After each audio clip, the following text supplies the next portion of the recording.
Olá, seja muito bem-vinda, seja muito bem-vindo ao Viver e Empreender Podcast. Eu sou Estela Jordi e hoje eu tenho o prazer e a honra em receber aqui no nosso estúdio o Dr. Edgar Lopes, ele que é cirurgião plástico e empreendedor, uma referência em cirurgia aqui no Brasil. Doutor, que alegria te receber aqui. Muito obrigada depois de muitos meses tentando te trazer aqui para o Viver e Empreender.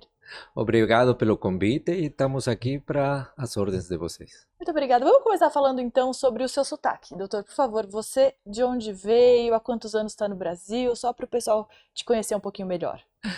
Bom, não dá para negar que eu não sou brasileiro. Meu sotaque é característico. Além disso, eu acho um pouco mais charmoso. Por isso, é importante falar que eu sou peruano. Eu nasci em Lima, Peru. Eu já tenho bastante tempo aqui no Brasil, digamos que mais de 2 décadas. E eu gosto muito do Brasil. Muito legal, doutor. Quase 3 décadas, verdade? Quase 3 décadas. Muito bacana. E o que te trouxe ao Brasil exatamente? A medicina mesmo? Me trouxe a ciência para evoluir no que seria a evolução como profissional. Eu me formei no Peru, fiz todas as especialidades logo aqui no Brasil e até chegar nesse ponto da cirurgia plástica ser minha paixão. Sim. E sua primeira especialidade, pelo que eu pesquisei, é cardiovascular. Ah, sim. Eu antes de me formar em cirurgia plástica, eu fiz cirurgia cardiovascular e logo eu fui me especializar em cirurgia plástica. Por quê? Digamos que parece dois polos opostos, mas eu gostava das duas especialidades. Optei primeiro pela de cardiovascular, mas depois a outra questão de gostar de estética, de gostar de melhorar a parte de autoestima, gritou mais e eu fui fazer a outra especialidade de cirurgia plástica. Sim. Quais experiências na sua vida, na sua trajetória profissional foram fundamentais para essa sua formação internacional acadêmica? Bom, o primeiro passo também com respeito a como a gente organiza ou como evolui com respeito a tratamentos, tanto de doenças como era a parte cardiovascular, logo passamos a um tipo de visão um pouco mais tridimensional do corpo humano Uhum. para conseguir evoluir o que as pacientes se queixam, digamos, e sobretudo em contorno corporal, que é o que mais faço hoje em dia.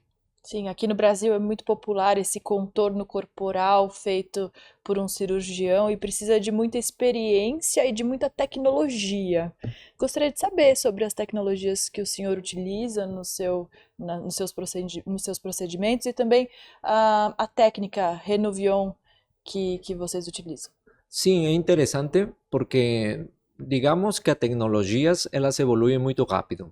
Nos últimos 15 ou 20 anos, o que é feito como cirurgias para contorno corporal tem evoluído muito e as tecnologias nos têm dado uma força grande para esses resultados ser muito bons. Uma das tecnologias que acho que é mais conhecida e até fica no imaginário das pessoas é o Renuvium.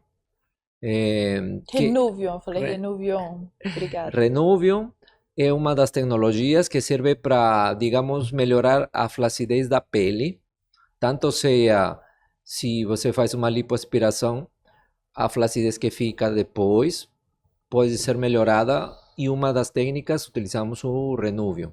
Obviamente já tem outras tecnologias no mercado que também a gente utiliza, é a somatória de várias tecnologias junto com o Renuvium. Às vezes utilizamos também o que se chama, às vezes não, sempre usamos o Beiser primeiro, que nos ajuda a retirar a gordura com mais segurança. Tudo dentro da cirurgia já. Depois vem o Renuvium e também usamos o Morpheus, que é uma tecnologia que nos ajuda também a melhorar a qualidade da pele com respeito à flacidez. Vamos só traduzir aqui para quem está ouvindo, para quem está assistindo o nosso podcast. O Vaser, em que consiste exatamente, e o Renuvion são coisas diferentes. Sim, as tecnologias todas são utilizadas em certa etapa, nesse caso da lipoaspiração, por exemplo. Incluso para retirar a gordura tem um aspirador ou são cânulas que utilizam um vibroaspirador que também entra no que chamamos tecnologia. Então vamos resumir. O Vaser, digamos que é um aparelho que vai fazer que a gordura fique mais fácil ou diluir a gordura Mais para você. liquefeita, Mais talvez. liquefeita, talvez, só para vocês entenderem. Utilizado também dentro da cirurgia, aí a gordura fica mais mole, digamos assim, para com aspirador e com as cânulas ser retirada com segurança antes de usar os outros retratores de pele, como seria o Renuvion, e depois de Renuvion ainda o Morpheus. E que tipo de paciente você costuma atender atualmente, doutor? Bom, agora, com respeito a contorno corporal, o que mais tem aumentado a procura, além da paciente que quer só fazer lipo, que já é um grande volume, tem aumentado muito o volume de a cirurgia que chamamos de Mummy Makeover. Que significa isso? É um termo americano que trouxemos para o português, ou trouxemos para o português, que significa refazendo a mãe. O que seria? Como fazer que as mães de uma, duas, três gestações chega um ponto que elas não se reconhecem mais frente ao espelho. Falam, não, essa pessoa não sou eu. Então elas optam por procurar primeiro atividade física, depois a questão de melhorar a alimentação e chega um ponto que realmente precisa algo, um plus a mais, que já seria cirúrgico, porque com respeito a mudanças um pouco maiores. E procurar um cirurgião plástico para ver o que pode ser melhorado com respeito a esse contorno corporal que elas apresentam no momento. E o que é importante, doutor, antes de uma pessoa fazer uma cirurgia plástica? Antes de uma pessoa fazer uma cirurgia plástica, é a pessoa chegar no tempo dela. Significa o quê? Ela estar em paz consigo mesma e não achar que a cirurgia plástica vai resolver todos os problemas dela. Então, ela estar em equilíbrio, tanto corporal, mental e físico, como para procurar a seguinte etapa, que já seria cirúrgica. Isso é o que recomendamos. E o pós, doutor, que pouco se fala sobre o pós-cirúrgico, os cuidados, o investimento, tudo mais. Acho que esse é um tema ainda um pouco nebuloso. Antes de uma pessoa fazer a cirurgia, ela não pensa muito no pós. Sim, é interessante essa pergunta porque cada paciente que entra no consultório, além de explicar sobre a técnica cirúrgica, além de passar pela avaliação de toda a nossa equipe, eu explico para ela que o mais importante tan quanto a técnica cirúrgica, o intraoperatório e o pós-operatório, porque às vezes a paciente acha que todo pós-operatório é igual, que é só uma drenagem, uma massagem que vai resolver. Não, como estamos falando de técnicas avançadas, tecnologias diferentes, o pós-operatório tem que ser ao mesmo nível do que foi feito. Então, o que acontece? A fisioterapia já tem evoluído muito para nos ajudar na parte do edema. Edema significa que o inchaço pós-operatório é grande e se não bem tratado, vem as complicações como podem ser a fibrose e pode estragar tua cirurgia, o investimento da tua cirurgia. Por isso que na questão de valores, a paciente já sai do nosso consultório com todos os valores, incluso do pós-operatório, para saber quanto vai ser o investimento de esse tipo de cirurgia que ela pretende fazer. Sim, essa transparência é super importante. É bom também pensar no ambiente que a pessoa vai ficar, né, doutor? Quem vai cuidar dela? Porque não é fácil sair de uma cirurgia. Não é fácil. Incluso já temos padronizado o seguinte: no primeiro dia pós-operatório, já no hospital, a fisioterapeuta ou a equipe de fisioterapia nosso já vai e faz o primeiro atendimento antes dela sair do hospital. Então, o primeiro atendimento pós-operatório já é feito, digamos, intra-hospital. No mesmo dia, antes de sair, de dar alta para ela, eu passo, após a fisioterapia já ter feito a drenagem, ver como que ela se encontra, e já damos banho, coloca cinta, meia, sutiã, se for o caso, e se ela se encontra bem, vai para casa tranquilamente. E nos outros 2 dias seguintes, a fisioterapeuta já vai na casa dela faz 2 dias a mais de fisioterapia e, obviamente, já na quarta sessão já pode ir no consultório de nossa fisioterapeuta para continuar o tratamento pós-operatório. Então, a gente tem um sistema de que não deixamos drenos nas cirurgias. Na grande maioria das cirurgias não deixamos drenos, mas sim temos um protocolo de fisioterapia bem estricto. Excelente. Pegando esse gancho, doutor, da sua equipe, me conta como você trabalha, quantas pessoas trabalham com você no seu consultório, como é o dia a dia de vocês na sua clínica? Interessante.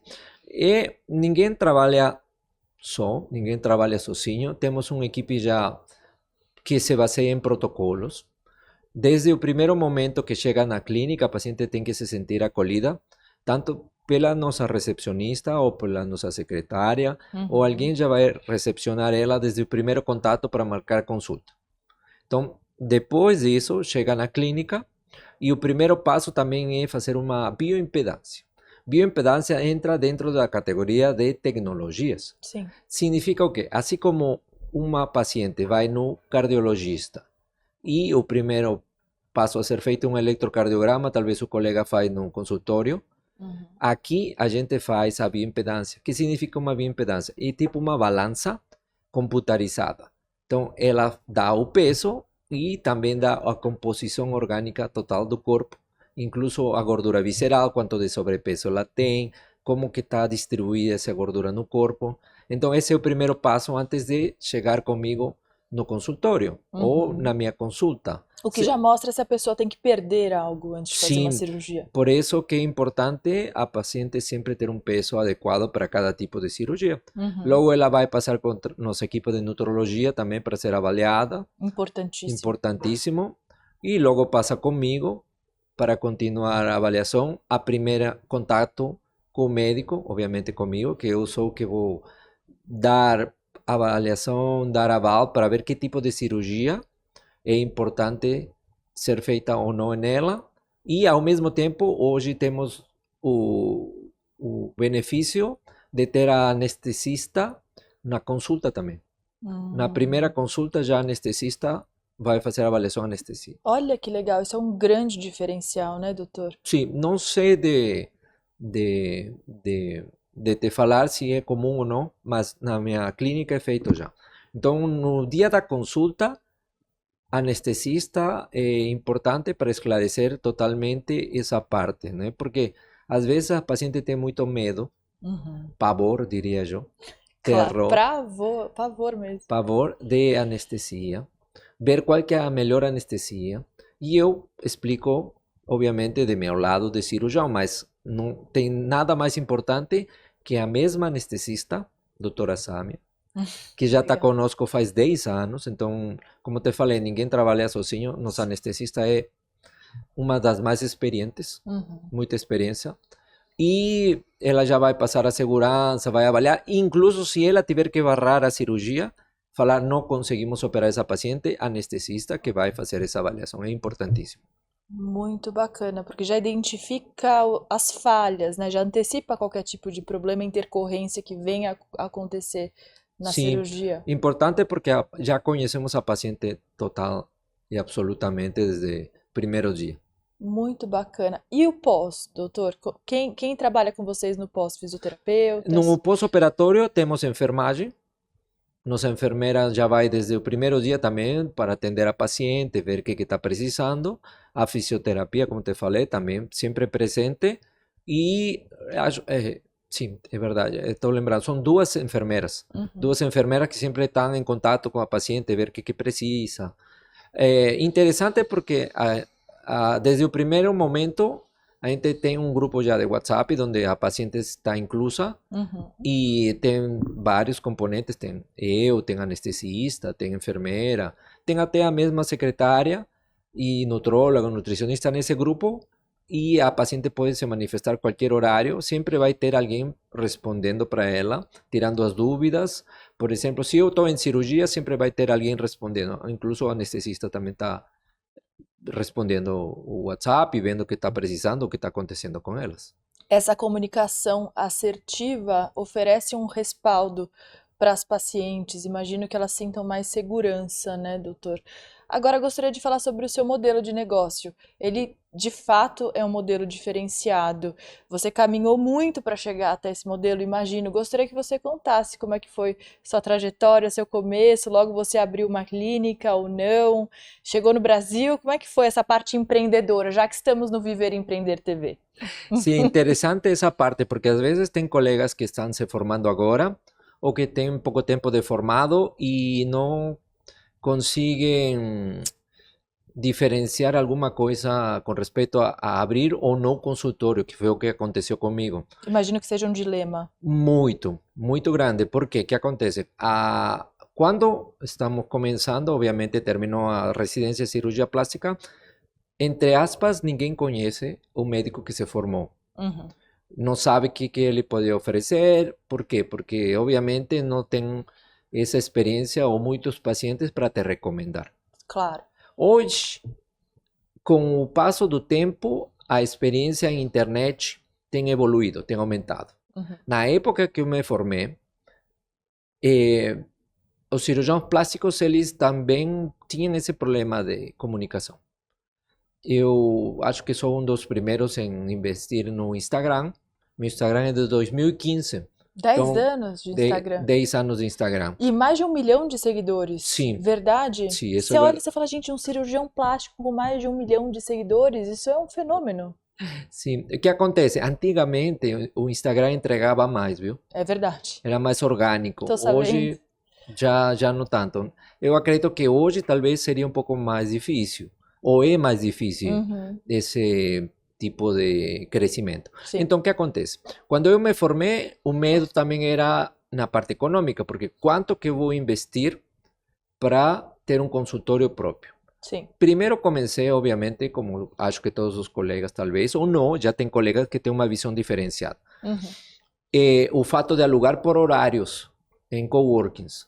sim. Comecei nesse ponto. Mas depois cheguei a um ponto de ver que já o valor do coworking já não era tão bom, porque precisava mais horas para atender todas as necessidades das minhas pacientes. E mais espaço, E mais provavelmente. espaço. Só aí eu me, digamos, entre aspas, me toquei de que precisava um lugar para mim. Uhum, Talvez isso que acontece com alguns colegas que não enxergam de que vão precisar mesmo um espaço, porque já oferece outro nível de atenção ou de atendimento para os pacientes. uhum, Vira realmente um modelo de negócios, onde você oferece comodidade e segurança para tua paciente ou tua cliente, se você for ver como negócio, uhum. e aí você tem que ver o que você vai oferecer para tua paciente também, que tecnologias, que oferece no consultório, que oferece no dia a dia, que te faz diferente dos teus colegas. Uhum. Obviamente, isso é o que a gente vai aprendendo aos poucos, ou talvez com o passo do tempo, com experiência. Uhum. O senhor sempre quis ser médico, doutor? E cirurgião plástico especificamente? Talvez a cirurgia plástica ela venha depois, mas eu sim, eu lembro de minha mãe ter me lembrado que eu sempre quis ser.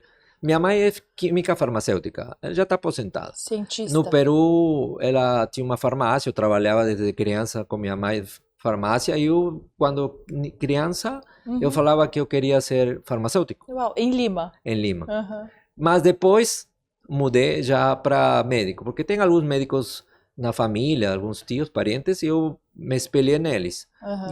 E fui para fazer medicina. Na faculdade, como te falei, a gente sempre vai gostando de algumas coisas a mais, né? Algum tipo de especialidade chama mais. A parte cirúrgica sempre me chamou. Então, mas digamos que desde criança sim já queria ser essa parte de médico. Já era curioso sobre o corpo Já humano, bem sim. inquieto nessa parte. Muito bom. Incluso agora eu chamo ser inquieto porque eu não paro nem um segundo, porque sempre estou pensando o que posso melhorar nos resultados das minhas cirurgias e que posso acrescentar na minha vida profissional, no dia a dia. Eu acho que raramente eu tenho um dia que fale, não estou pensando em medicina. Eu, cada momento que passo, juro. Se você me pergunta qual que é o meu hobby, Uhum. é operar. Então, posso dizer que você é um médico de alta performance.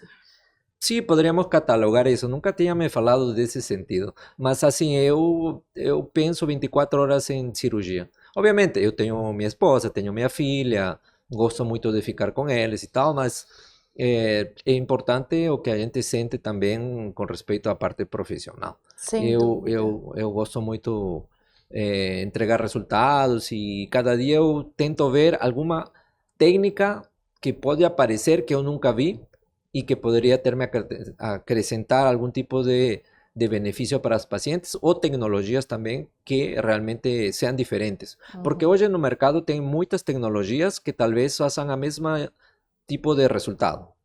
Então eu já testei várias dessas tecnologias, então eu utilizo as que na minha mão dão mais resultado. E doutor Edgar, o que o senhor sente quando você vê o resultado e a alegria de uma paciente?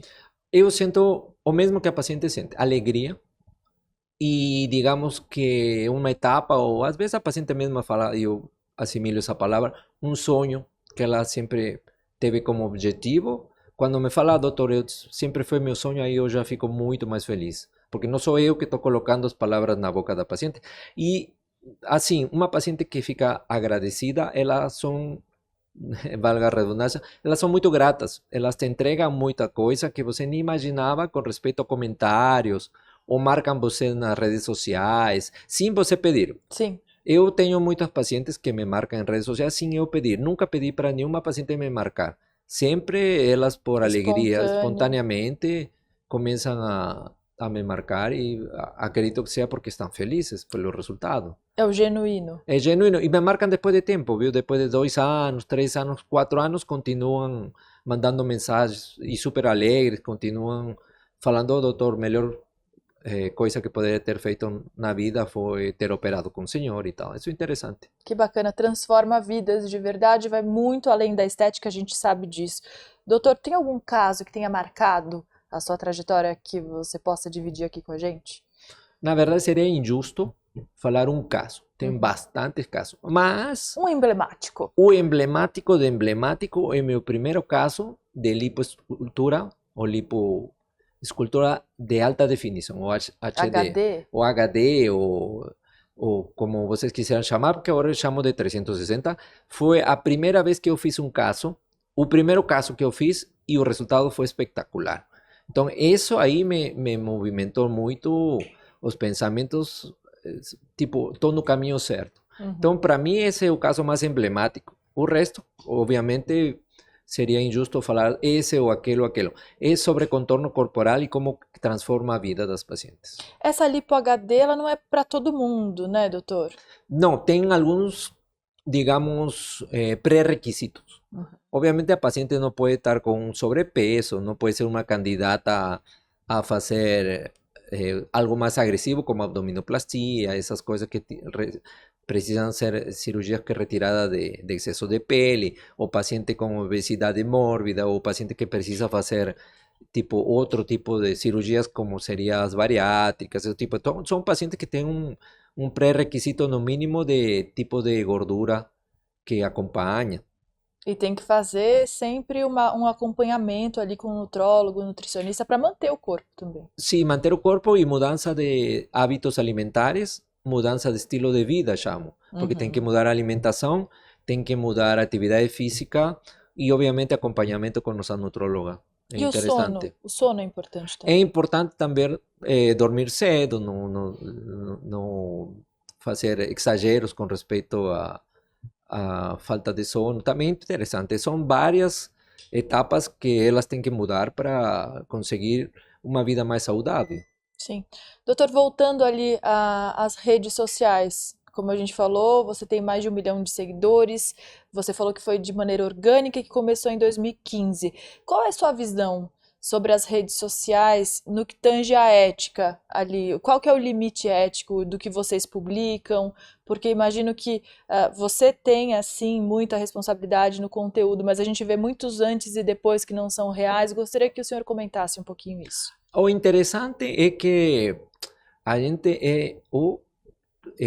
temos umas leis, são específicas para os médicos, Uhum. por el Conselho Federal de Medicina. Eles já têm umas normas, leis que têm que ser seguidas, porque senão estaria infringindo as normas, regras, obviamente. Eles educam como tem que ser os posts para médicos, dentro da ética. Então, eu acho que tem que ser respeitado. Mudou, as leis mudaram nessa curto período de tempo também, 10, 15 anos, mudou muitas as leis, mas tem, obviamente, limitações que visam essa parte que você comentou, a parte ética. Até que ponto é ético postar um antes e depois? Tem mudado muito. Eu praticamente não posto muito antes e depois, porque eu tenho visto que eu educo melhor as pacientes relatando os casos que postando um antes e depois. O pensamento vai mudando com respeito, você vai fazendo experiência. Então, no meu caso, antes e depois, para mim já não me chama muito a atenção. Não sei se para paciente também vai chamar, porque é muito comum. Já é muito comum. Se você pega redes sociais de vários médicos, tanto fora ou dentro do Brasil, as postagens são bem parecidas, né? Dentro, respeitando as normas, obviamente todo médico tem que respeitar a norma, porque senão vem chamado de atenção do Conselho Federal de Medicina, que acho que está certo. E tem bastantes formas de você fazer um tipo de propaganda ética, descrevendo tuas técnicas, mostrando teu dia a dia, sem ser tão exagerado. É interessante. Tem mudado bastante, tem mudado bastante. Os caminhos que você toma para trabalhar, né, para colocar em prática o que você sabe. Sim, interessante, por exemplo, eu gosto muito quando me convidam para algum congresso para dar aulas, que tem aparecido bastantes convites, tanto no Brasil como fora do Brasil. Eu virei até palestrante internacional. Muito legal. Sim, me parece interessante postar meu dia a dia nesse sentido. Claro. E as novidades. E as novidades que a gente vai, porque quando você troca ideia com colegas de fora do país, ou vai a algum congresso internacional, eles te ensinam muito. Ensinam muito de como que eles trabalham em outros lugares do planeta, como tem resultados. E se você gosta de algum resultado que é mostrado num congresso, que aí sim, antes e depois pode ser mostrado de forma ética nas palestras, você, digamos, troca informação com os colegas e pode até fazer cursos com eles mesmo ou acompanhar eles. Acrescenta muito na vida profissional, sim. Sim, expande fronteiras, expande possibilidades. Sim, e assim, por exemplo, foi como eu comecei a ver outro tipo de cirurgias quando me formei. Quando eu saí de cirurgião plástico, eu tinha muitos colegas de outros países, de Latinoamérica. Sim. Então, eu aprendi muito com eles. Isso me fez crescer muito, aprender com colegas de outros países com respeito a qual era outra visão diferente do que tínhamos aqui no Brasil. Isso é muito importante, doutor. Aproveitando esse gancho, como é empreender na saúde no Brasil, na sua opinião? Digamos que tem que ter paciência, para não colocar outros termos. Paciência significa o quê? Dedicação, investimento de tempo, dinheiro. Dinheiro em que momento? Nas tecnologias ou nos cursos que você tem que fazer para conseguir dominar as tecnologias. Então, paciência, tempo, investimento é tudo o que precisa para fazer, começar o empreendedorismo médico. Por quê? Porque você tem que entregar um resultado para a tua paciente. Sim. Se você não consegue entregar resultados, por mais que você tenha um consultório muito bonito, não vai para frente, né? Vai ficar no mesmo nível sempre. Fica só na perfumaria. Sim, sim, a paciente também vai se decepcionar e não vai te indicar e aí não vai crescer esse consultório. Sem dúvida. Doutor, no que diz respeito à tecnologia, gostaria de saber a sua opinião sobre a inteligência artificial aplicada à sua área, cirurgia plástica. O senhor já utiliza? Utilizamos, mas digamos que ainda não é 100% conhecido tudo o que é possível com inteligência artificial. Acredito que estamos na ponta do iceberg e tem muito para aprender. A gente utiliza o máximo possível que conseguimos de inteligência artificial, né? De que maneira? Por exemplo, orientações para o tipo de post, a evolução da curiosidade das pacientes, é interessante. Tá, vocês projetam ali como vai ficar? Não projeção de antes e depois as coisas, não. Tá. Mas sim, digamos, as pautas, pode ser. Pautas do dia a dia, essa é uma ideia também.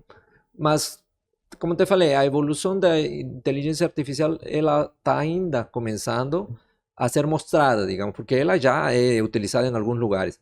Só que realmente precisa também investir em esse conhecimento. Sim, verdade. Doutor, o que diferencia a sua clínica de outras clínicas além dessa tecnologia que você já falou muito bem, mas falando em valores éticos, enfim? Digamos que a experiência é um valor importante que é acrescentado nas cirurgias. A experiência de cada cirurgião plástico, porque uma cirurgia não te dá segurança, mas várias cirurgias sim. Então, nesse lado, a gente pode entregar essa parte de experiência. Não até nem falar que a gente é melhor, pior que outros colegas, mas a gente tem bastante cirurgias já feitas, até pelo mesmo tempo que eu tenho de formado.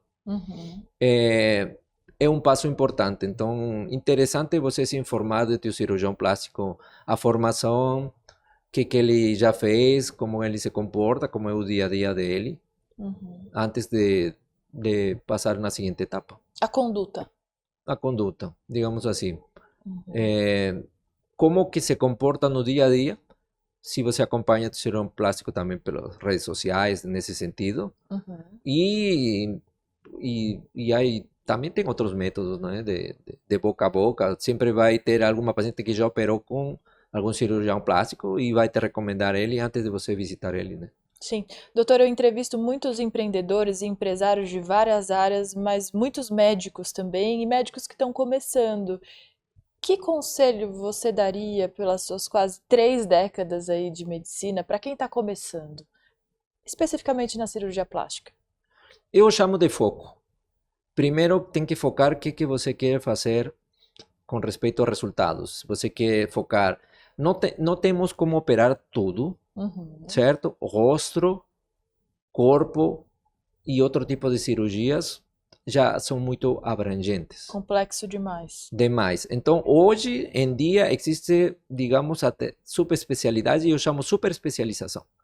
Se você gosta de corporal, foca mais no corporal, né? Porque ninguém vai ser menos que outro porque não faz tudo. Antigamente era assim, acredito. Eram mais generalistas. Sim. Mas, por exemplo, hoje é muito menos comum o que parece, mas a subespecialidade, não existe esse nome subespecialidade dentro de cirurgia plástica, mas focar em algum tipo de cirurgia plástica como corporal, ou focar só na mama, ou focar em todo o corpo, com respeito a 360, eu indicaria focar nesse tipo de cirurgia que você quer fazer e continuar no dia a dia mais nisso. Então é você nichar, né? Você escolher ali Exatamente, sua área. esse nicho. E o próprio nicho de pacientes.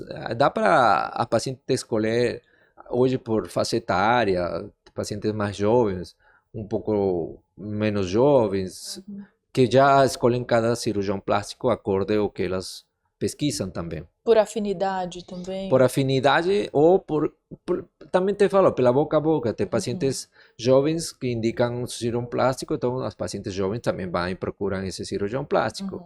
Pacientes de outra idade vão, procuram, conversam com alguma colega que indica, eu operei com esse cirurgião plástico. Ela se interessa, vai e procura também essa parte. Muito bom.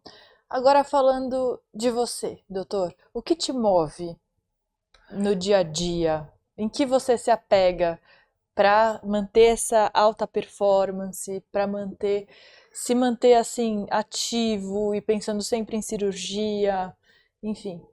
É o seguinte, eu até parece, mas eu canso também, tá? Eu sou muito inquieto, isso me motiva no dia a dia. Eu acordo super feliz. Qualquer horário que eu acordar, 3, 4, 5, 6 da manhã, eu acordo feliz, não tem Acorda problema. sempre cedo? Acordo cedo porque eu levo minha filha na escola. Então acordo e depois eu vou para a cirurgia. Eu só canso quando eu termino. Entendi. Aí você relaxa. Aí relaxa. Antes não. Por isso eu fico o dia super ligadão. Uhum. E quando terminou a cirurgia, aí eu consigo descansar. Mas ao mesmo tempo eu já estou pensando o que eu vou fazer no outro dia. Então, o que me motiva é o que faço no dia a dia, o que eu mais gosto, operar. Muito legal. O que você diria pro Edgar ali de 30 anos atrás? O Edgar que morava em Lima. O que você diria para você mesmo? Eu diria que parece que a gente evoluiu bastante desde o momento que salimos da casa de minha mãe. Porque, obviamente, eu em Lima morava com minha mãe e foi uma mudança total de país. Coragem. É interessante como, se parar para pensar como foi essa mudança, eu talvez não teria essa coragem, porque foram muitas, realmente foi uma mudança drástica, mudar de país e esquecer tudo que você deixou para trás. Não se esquece, né, doutor? De esquecer, estou falando no dia a dia, mudou totalmente, Certo. né? Obviamente, família sempre fica, minha mãe, tudo, meu irmão, que são sempre presentes, mas é uma mudança radical, então tem que dar certo, Uhum. né? Ao mesmo tempo que uma mudança radical, isso motiva, dá força, porque você olha para trás e vê como que mudou. Não tinha plano B? Não tinha plano B, entre aspas. O plano B seria voltar, certo? Mas como foi evoluindo do jeito que evoluiu e também sem ter o sofrimento está incluso e é uma alegria, porque você vê que você passou e como que você está nesse ponto hoje. Eu estou super feliz. Não me arrependo de ter feito. Diria para o Edgar do passado, vamos que dá certo. Muito bom. E pro Edgar do futuro? O que você quer dizer a partir de hoje? A gente está em março? Não, a gente está em abril de 2025. O que você quer dizer pro Edgar do futuro? Vamos até donde podamos nos aposentar com alegria. Muito bom. Doutor, onde o pessoal que está assistindo, ouvindo aqui nosso programa pode te encontrar? Por favor, deixe seu site, suas redes sociais, telefone, o que você quiser, por favor. Bom, mais fácil me achar no meu Instagram. Eu vou até colocar, talvez, aqui nos créditos. Sim. O Instagram é Dr. Edgar Plástica Oficial.